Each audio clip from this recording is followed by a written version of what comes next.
Ilang beses na itong pinacheck sa doktor. Magsalita ka. Dry eyes daw. So, sabi, tubig lang kasi nga ay isang dark matter. nag-dry. Collection And ito ng then, mga magsalamin quartz. na. Genetic quartz, pero may iba't ibang uri ito. Tapos yung May 6 different types of quartz.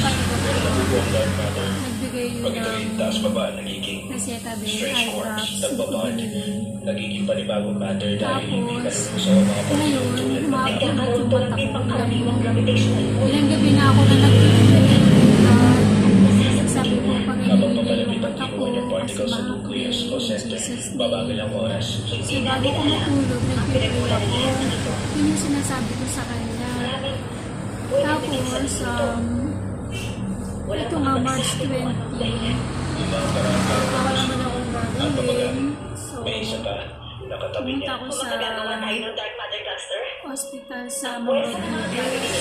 First time ko lang pumunta doon. Gagawa Sabi tayo ko, ng world magtatry lang ako, isang tuloy sa kaliwa. magpapa-check up. Pagkaliwa, magagawin natin.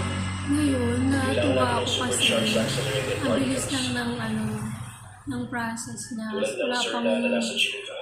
5 or 10 minutes. Paano natin madadala sa Meron na space? akong gamot. Dalawang ganito yung binigay. Ito, Ilang oras ang dapat natin gugulin dito? Ang unang tatamaan ay ang ayan, dalawa siya. Ganito. pinakahuling tama 32 hours.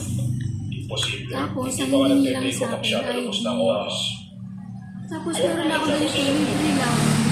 Kaya natutuwa ako kasi sabi ko, maybe this is God's answer sa prayer ko na Kasi sa Lord, pagilan sa pagaling po space, ninyo ako. yan ang ang daming paraan. Sa team binigay na libreng gamot, Dapat isang thermal nuclear weapon.